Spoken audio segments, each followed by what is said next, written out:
As doenças raras são caracterizadas por uma ampla diversidade de sinais e sintomas e variam não só de doença para doença, mas também de pessoa para pessoa acometida pela mesma condição. O conceito de doença, segundo a Organização Mundial da Saúde, é a doença que afeta até 65 pessoas em cada 100 mil indivíduos. E para saber mais sobre essas doenças raras, a gente está aqui hoje com a Roberta e com o Vinícius, que vieram especialmente. Estou muito feliz de receber vocês aqui hoje. É uma honra para mim receber vocês no meu programa aqui. É muito grato porque vocês vão abrir a vida de vocês para a gente e, além disso, levar conhecimento de coisas que podem estar na vida de pessoas que nem imaginam que passam por isso. E por isso vocês estão aqui, né? Vamos falar primeiro o que é essas doenças. Você pode explicar para a gente que é leigo mesmo, que não sabe? Eu vou falar primeiro do panhipopituitarismo, que é a falta total de hormônios produzidos pela hipófise. A hipófise é uma glândula mestra, a glândula que fica na base do crânio. Ela controla todas as outras glândulas, a tireoide, os suprarrenais, as glândulas sexuais, e tanto no homem quanto na mulher. E então, quando a hipófise, ela dá essa pane de pan, você tem que tomar todos os hormônios de forma sintética, né? Aí, no caso, eu preciso de tomar 11 comprimidos. Diariamente. E tomo uma injeção também diariamente, mais o DDAVP, que é inalado pelo nariz. O DDAVP já é um remédio que é usado para diabetes insípidos. Sim. Roberta, você adquiriu essa doença, né? Isso. Eu tinha uma vida completamente normal, né? Apesar de que eu não sou normal.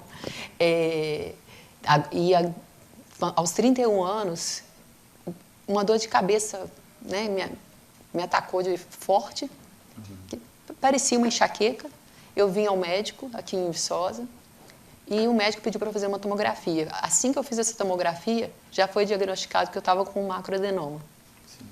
E aí eu voltei no médico no mesmo dia e ele falou, olha, você não precisa mais ficar por aqui, você pode ir para Belo Horizonte, porque seu caso é cirúrgico e quanto mais rápido você fizer essa cirurgia, melhor. Eu fui para o bloco cirúrgico, né, eu descobri no dia 4 de março o macroadenoma. Fui para o bloco cirúrgico no dia 11 de março. Eu não tinha a menor noção do que era a PAN e do que era DI. O que mais me amedrontava era assim, que eu poderia ficar cega, eu poderia perder o paladar, né, o olfato, a audição, mas hora nenhuma eu ouvi falar. Sim. Mesmo, né, eu estando em um bom hospital, com bons médicos. Sim, a informação é pouca, né? Muito pouca, tanto eu acho, para os pacientes, quanto do setor, né, médico, da questão do corpo que vai fazer a cirurgia, né, nos casos que são cirúrgicos, como o meu. Tem outras pessoas que já nascem com a PAN e a DI, né, que aí já é adquirida de forma congênita, diferente. O Vinícius, né, está aqui com a gente. Você já nasceu com essa doença? Eu nasci com a diabetes insípidos, né, nós temos a doença, a gente costuma falar DI, né, que seria a abreviatura. Eu recebi um diagnóstico não conclusivo aos 3 anos de idade. Aí, nesse período do primeiro ano aos 3 anos, minha mãe desconfiou que que tinha alguma coisa de errado comigo, porque toda mãe sabe quando o seu filho não está bem. Sim, com certeza. Aí quando eu comecei a engatinhar, quando eu comecei a poder movimentar sozinho, ela viu que meus movimentos sempre eram em direção ao filtro, à torneira, e que eu chorava muito. Foi aí que ela começou a procurar ajuda médica. Sou de Barbacena, daqui de Minas Gerais. Procuramos o médico, teve um neurologista que desconfiou, mas não teve como ter a certeza do diagnóstico, provar isso. Ele pediu para que eu fosse para uma cidade maior. Aí eu fui para Juiz de Fora, que é a cidade mais próxima de Barbacena, e lá fiz vários exames, os médicos... Com 3 anos? Com 3 anos. também não descobriram nada. De lá fui para Belo Horizonte. Para Belo Horizonte também não desconfiaram de nada e eles falaram com a minha mãe que era para a gente voltar para Barbacena, que era para minha mãe procurar uma ajuda psicológica porque o problema era da cabeça dela. Só que graças a Deus pela insistência dela, nós fomos parar em São Paulo, no Hospital das Clínicas. Luto, quem está perto sabe o que está acontecendo, né? Exatamente. A vivência hoje, porque assim, a gente, depois da adolescência, a gente não lembra muito a nossa infância, né? As pessoas que conviveram com a gente nessa época, muitas pessoas me contam isso, né? Aí realmente, assim, eu fiquei sabendo como foi a luta da minha mãe mesmo. Sim. Até hoje, pessoas do trabalho, os vizinhos também, que na época também viram que eu tinha algum problema, mas só os médicos que não viram. Você descobriu mesmo com quantos anos?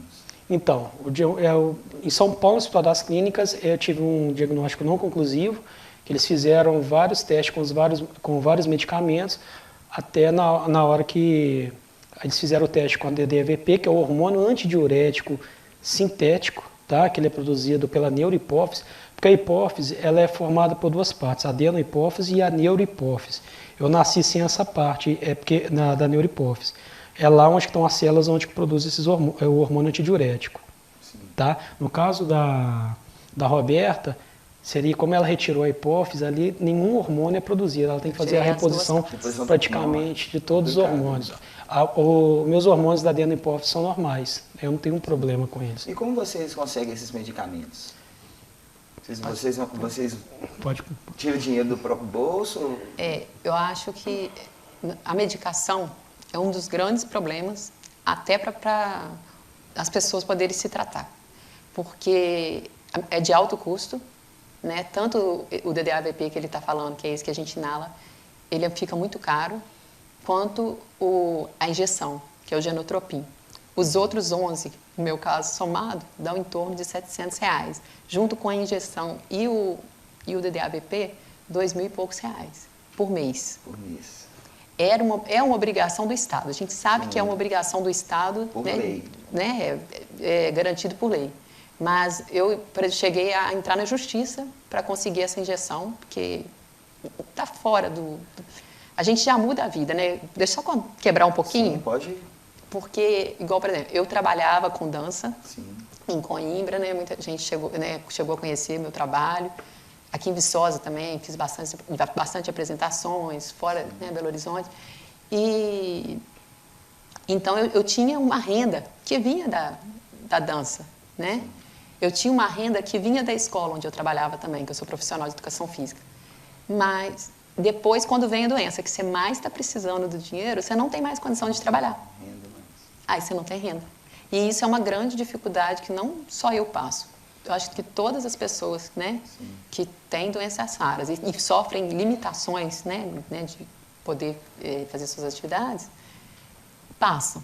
Agora, no caso da minha injeção, eu entrei na justiça aqui, né, na comarca de Viçosa mesmo, ganhei a liminar, ganhei a sentença final e nunca recebi a injeção. Nunca recebeu? Não. Desde junho de 2016 que a injeção parou de vir pelo Estado. É uma tristeza isso. Não, né? é uma tristeza. É um descaso com o cidadão, não só com vocês que precisam, por a gente que assiste isso e vê o nosso dinheiro sendo desperdiçado e jogado fora, e com as coisas da saúde, coisas com a educação também, que a educação são primordiais, influencia muito nisso. São as notícias que a gente mais vê hoje, né? Sobre corte em educação e saúde, né? São áreas primordiais, né, para o desenvolvimento. E tipo, a pessoa não morre pela doença, a pessoa morre por falta do medicamento. É difícil, né? Pelo descaso. E pelo descaso. Porque, como é que fala? Os juízes, né, eu acho que o Estado não cumpre porque não tem punição. E essa punição a gente não tem como estabelecer, só poderia vir mesmo dos juízes. Eu acho que nem eles estão preocupados, eles estão preocupados com outras coisas, né? Porque doenças raras, a maioria delas não tem cura. Sim. Tem que ter o tratamento. E o tratamento e os medicamentos são caros. Por que eles são caros? Como se trata de doenças raras, a demanda é pouca. Como a demanda é pouca, o medicamento fica caro. Sim. Justamente por causa disso. Só que, imagina uma pessoa, o caso do DDAVP, né? são R$ 250, um medicamento aí que dura 5 a 10 dias mais ou menos. Tem pessoas que precisam de 9 frascos. Né? Para a realidade brasileira é muito caro. Uma pessoa pagar isso e, né? E conviver e trabalhar e como faz? Não, isso que eu tô falando. E isso abala o psicológico da gente muito, muito, muito. E aí acaba que a gente começa a ter também que tomar remédios para a parte psicológica. Aí sim, né? Não é a doença que é psicológica. A gente começa a ter problemas, né? Emocionais, porque os hormônios controlam todo o humor, né? Humor, temperamento. Você não tem nenhum hormônio, não tem como você se manter estável. Então, você precisa também de tratar com ansiolítico, de tratar com antidepressivo, para evitar, né, perdas maiores. Mudou alguma coisa na alimentação, assim, também? A alimentação de vocês? No meu caso, a minha alimentação é normal, tá? Sim. A gente queria deixar bem claro que diabetes insípidos é diferente de diabetes mellitus. Nós não temos restrição na ingestão de carboidratos. Açúcar é normal, tá? Isso é normal. Porque todo mundo, mesmo a gente falando, não, é muito chato isso. Bom, a gente chega no hospital, chega no posto de saúde, você já está passando mal. Uma coisa é eu vim aqui querer explicar para você que diabetes insípidos não é diabetes mellitus, você não é um médico. Outra coisa é ser em todo médico, você tem que falar, não precisa furar meu dedo, porque eu não tenho problema de glicose. Nem ele sabe, né? Eu não tenho, meu negócio é só de potássio, minha alteração é só de potássio. Uma coisa que eu percebi também de vocês falando da história de vocês, a dificuldade de descobrir a doença, né? Porque você chega lá, eles vão tacando remédio em vocês, isso vai complicando mais até descobrir o real motivo, né, da doença, do que está incomodando vocês. É uma luta. É uma luta. E depois tem uma outra luta, né? É a luta por luta. A luta pelo diagnóstico é a primeira de todas, né? Porque é um diagnóstico muito difícil, vem às vezes tardio, né? Como foi o caso dele. E no meu caso, que eu falei que eu fiz a cirurgia, eu saí da cirurgia dentro do Life Center, que é um hospital de referência, né, em BH. Fiquei 4 dias no CTI porque eles não estavam preparados para deparar com o panhipopituitarismo e nem com a diabetes insípidos em mim. Eles estavam, né? Aí, igual eu falei, eu abri o olho, vi os fios e falei, estou enxergando, deu tudo certo nessa operação. E passou um dia, passou o outro, eu não saía do CTI, eu estava só caindo. Aí veio um endócrino, especialista neuroendócrino, que não fazia parte do combinado, e ele identificou. Foi quando eu comecei a tomar algumas medicações. Ali, ainda bem, né? Mas assim, mesmo dentro foram 4 dias de CTI, que poderiam ser fatais. No caso da diabetes insípidos, ela não existe uma causa definida, tá? Ela aparece em todas as idades, seja em decorrência de uma cirurgia igual a da Roberta, também não. Existem casos, por exemplo, de diabetes insípidos gestacional. A mulher fica grávida, ela surge do nada. Aí, em alguns casos, a pessoa melhora, ela some, mas tem casos que leva para o resto da vida. Aí começa a tomar um medicamento, aí vem o baque. Imagina, um dia você bebe, aí, não sei, normalmente as pessoas bebem de 500 ml a 2 litros de água por dia. Quem não tem diabetes insípidos. No dia seguinte, você tomar 20 litros de água num dia, imagina o susto. Sim. Imagina o susto toda hora. Bebe água, vai no banheiro. Você vai dormir de meia hora, você acorda para poder beber água. Você não dorme. Isso é a vida inteira. Tem que beber água. Isso. E no caso das crianças, assim, pro adulto já é complicado. Imagina para uma criança, igual no meu caso, até os 3 anos de idade eu não tive esse diagnóstico. Mesmo sendo, né, não conclusível, pelo menos eu comecei a tomar o remédio a partir dos 3 anos. Eu não brinquei com outras crianças, eu não tive aquele desenvolvimento igual uma criança tem, machucar, brincar, né, fortalecer o sistema imunológico, corta aqui, joga bola. Contato social. Eu tive problema. E o meu desenvolvimento cognitivo sempre foi tardio, apesar de hoje eu tenho uma graduação, tenho uma pós-graduação, estou terminando outra graduação, mas até eu formar o ensino médio, eu sempre tive dificuldade na escola, sempre tirava nota baixa. Tem que se conhecer. Exatamente, primeiro, né? tudo foi tardio. Por isso que o diagnóstico é importante. Às vezes a pessoa fala, não tem problema o diagnóstico, e depois você está vivo, mas isso tem um reflexo durante a sua vida. Vinícius, eu já quero agradecer você muito, você também, obrigado. Roberta. A gente vai fazer um intervalo rapidinho e a gente vai falar da PANGE, né, das associações de vocês, que está aí para ajudar as pessoas que também, com informação, né, com remédios também. Eu acho que toda associação, né, já vamos preparar para o próximo bloco, a gente está tendo que fazer a função do governo, né? Sim. O governo não faz, a gente tem que se fazer com as juntar próprias mãos, e fazer. Né? Porque não adianta ficar parado, porque a gente fica parado não acontece nada. Não acontece nada. Não acontece nada. Então, pessoal, você que está em casa assistindo o Viva a Vida, hoje a gente está aqui com o Vinícius e com a Roberta e daqui a pouco a gente volta com o segundo bloco do nosso programa. Até mais. A sua empresa precisa aparecer. A Loge Comunicação Visual coloca a sua empresa em destaque. Camisas, uniformes, faixas, banners, adesivos, placas, plotagem e envelopamento de veículos. Traga sua ideia que a Loge tem uma equipe especializada para realizar para você. Loge Comunicação Visual, Rua Dr. Milton Bandeira 85, Loja 1. Telefone 3891-2754.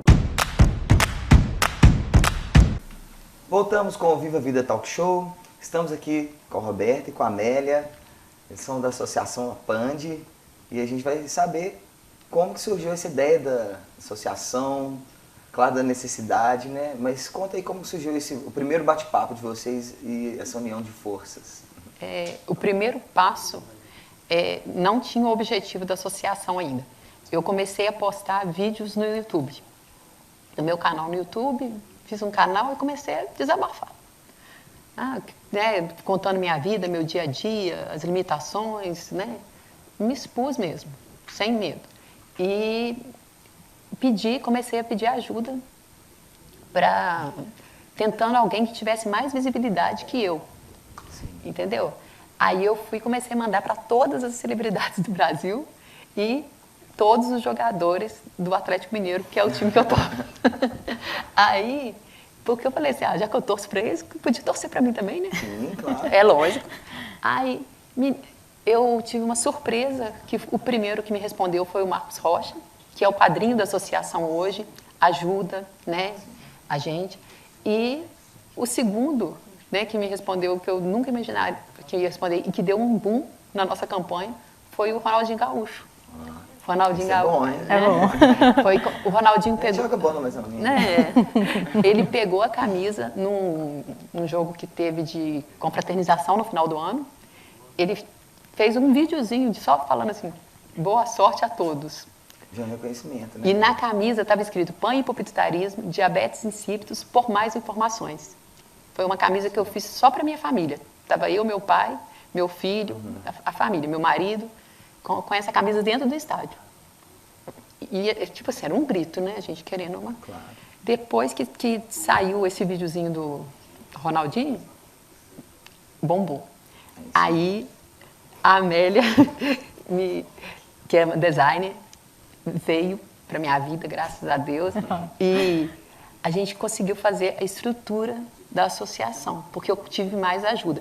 Tem um outro também, o Rômulo, que é o advogado, seu xará, e todas as pessoas vieram de forma voluntária, depois então, dessa exposição. Tem vontade de ajudar mesmo, mas a dificuldade de ajudar, ela existe também. Porque muitas vezes as pessoas querem ajudar e não sabem um modo, né? Igual a gente estava falando do medicamento. Às vezes vocês encontram pessoas que querem ajudar com medicamento e não encontram o medicamento para comprar, né? Exatamente. Isso até chega a ser absurdo, né? Não, o medicamento, pelo menos esses que a gente usa de alto custo, você só encontra mesmo em Belo Horizonte ou alguma outra capital, né? Mesmo em algumas também não tem.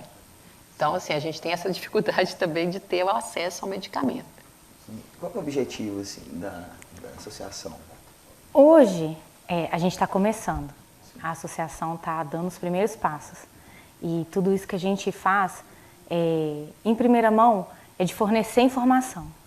Porque os próprios pacientes, como foi dito no outro bloco, os próprios pacientes não têm acesso ao diagnóstico rápido e não sabem o que é a doença. Sim. Não sabem o que está por vir. Então, o nosso primeiro objetivo é a informação. E hoje a gente tem um site que está possibilitando as pessoas, os pacientes, os médicos também têm visitado.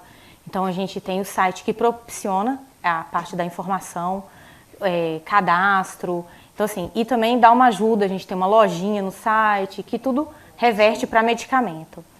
E a intenção é essa, nós não temos fins lucrativos, e é aquilo que a Roberta falou, é fazer o papel do governo. Então, a gente corre atrás para comprar medicamento, a gente tem o cadastro de pacientes para saber que medicamento está faltando, quanto tempo está faltando, a gente envia o medicamento, a gente tenta enviar, na grande maioria, quando a gente não consegue comprar, porque tem toda essa dificuldade. Tem doações também entre as pessoas do grupo. Porque hoje nós não somos, assim, a gente é raro, né? Mas nós somos raros, mas também somos muitos. Somos 338 pessoas já no grupo. E, às vezes, assim, uma pessoa precisa do medicamento, o outro colega doa, porque ele teve.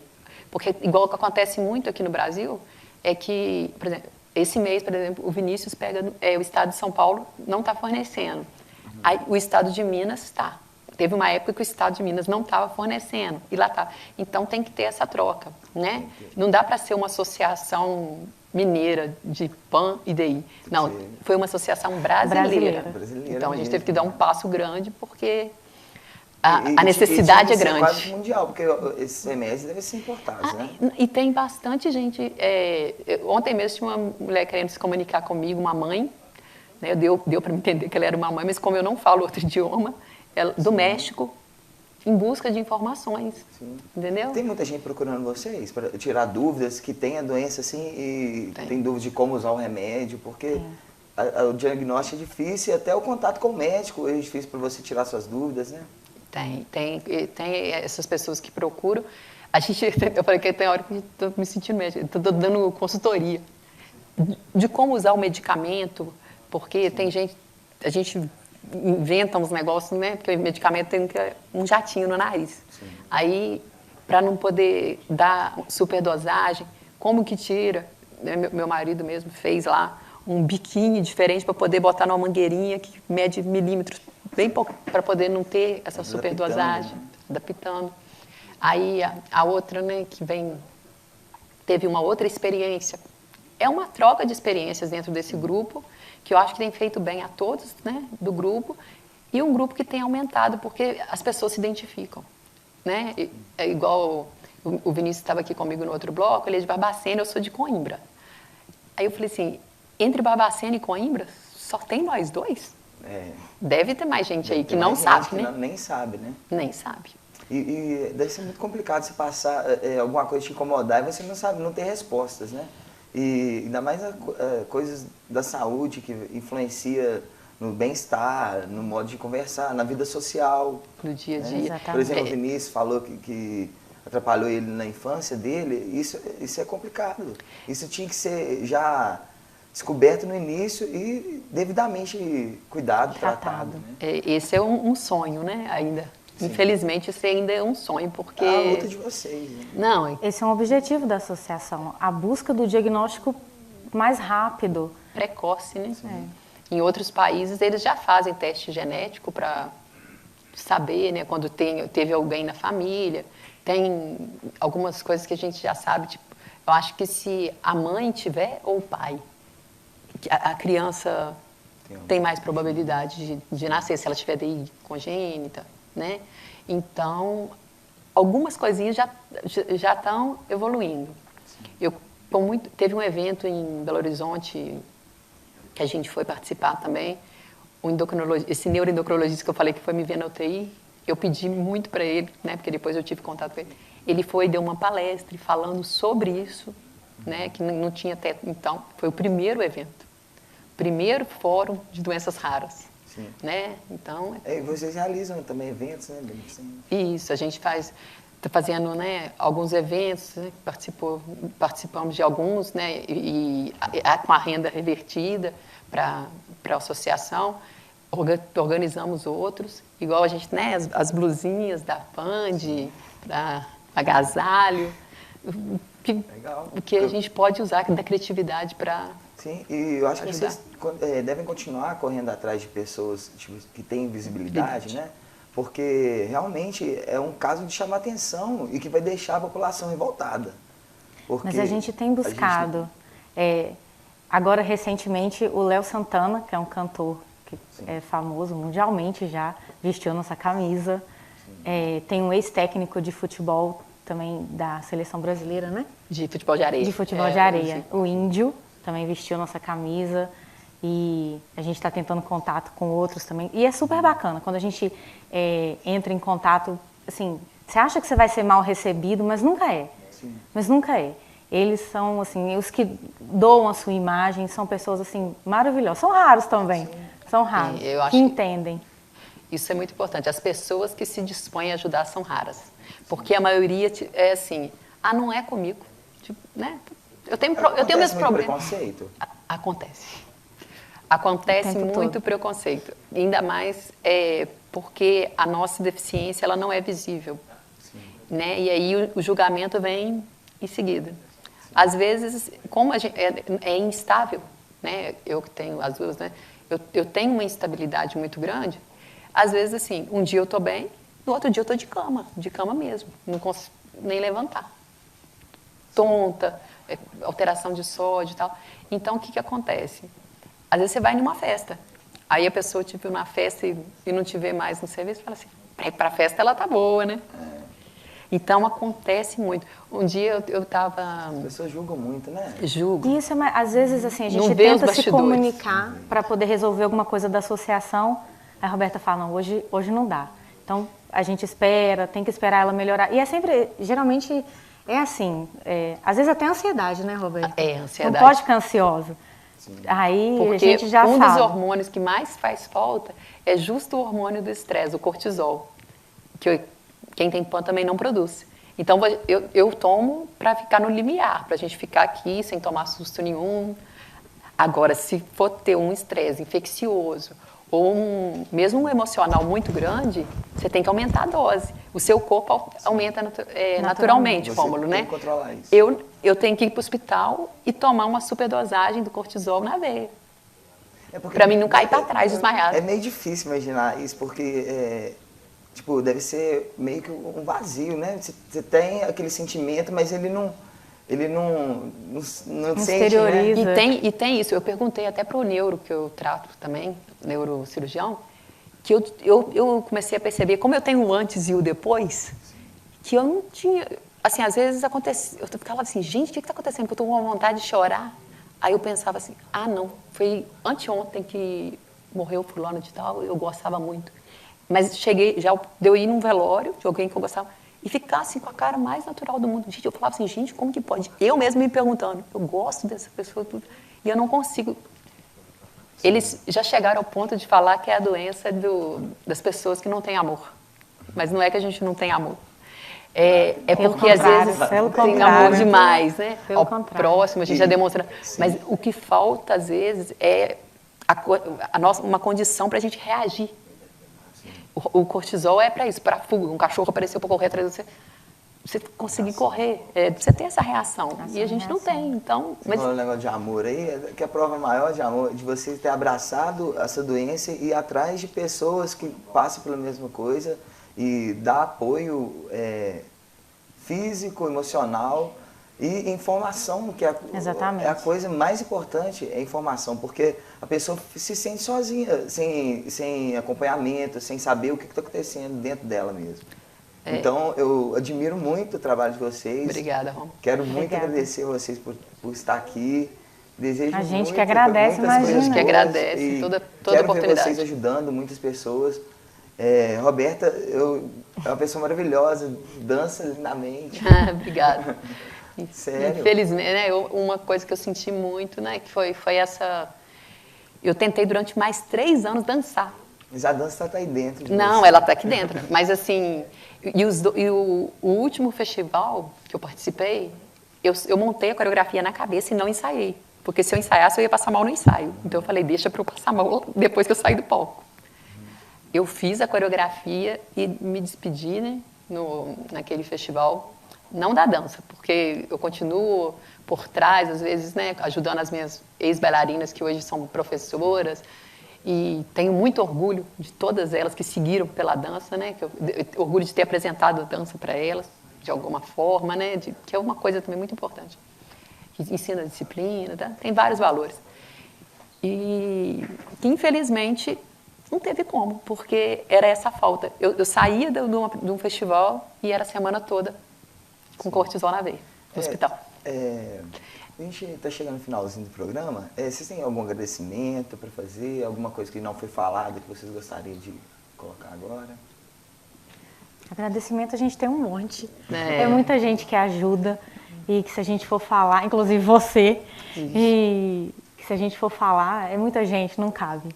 Mas a gente queria agradecer mesmo de coração a todo mundo que dispõe um pouquinho assim, sabe, do tempo, da imagem, de coração mesmo para poder ajudar, porque a causa é boa, é justa e é rara. E a gente aqui não está falando de política, a gente não está falando de nada, a gente está falando de realidade, de coisas que estão acontecendo na vida das pessoas por falta do governo mesmo, da ação que tem que ser feita, que não está sendo feita. E outra coisa, Rômulo, pode acontecer com qualquer um. Verdade. Eu sempre frequentei boas escolas, me formei, tinha uma vida muito dinâmica mesmo e hoje estou nessa realidade. Né? E agradeço a Deus eu não estar deprimida nessa realidade porque eu encontrei essa forma de ajudar as outras pessoas, que é através da Pand. E eu tenho certeza que nós vamos ajudar ainda muita gente e essa informação vai crescer cada vez mais com a ajuda, né, de pessoas como você que se dispõe o que você tem, você está doando. Que por exemplo, eu tenho um programa, doando o tempo, né, desse programa para a gente. E as pessoas precisam saber, as pessoas precisam ver o que acontece. Está todo mundo alucinado com a Copa do Mundo, tudo chegando, tudo bonito, mas não, gente, vamos ver o que está acontecendo de verdade na vida das pessoas. O programa chama Viva a Vida, então vamos viver a vida, vamos correr atrás das coisas boas da gente, nossos sonhos. Viva a vida, e eu falo, carpe diem, aproveite o dia, porque ninguém sabe o dia de amanhã. É verdade. Então, já agradeço, muito obrigado. Obrigada também. Então, pessoal, você em casa, hoje é um dia muito especial, né? Aqui com a Amélia, com a Roberta, teve o Vinícius também, muito legal. E você em casa, pensa nisso, vê aí o que você vai fazer, quais as coisas boas que você tem para fazer, quem você vai ajudar hoje, quem você vai elogiar, vai falar coisa boa, porque essas coisas são importantes. Então, até o próximo programa, até mais.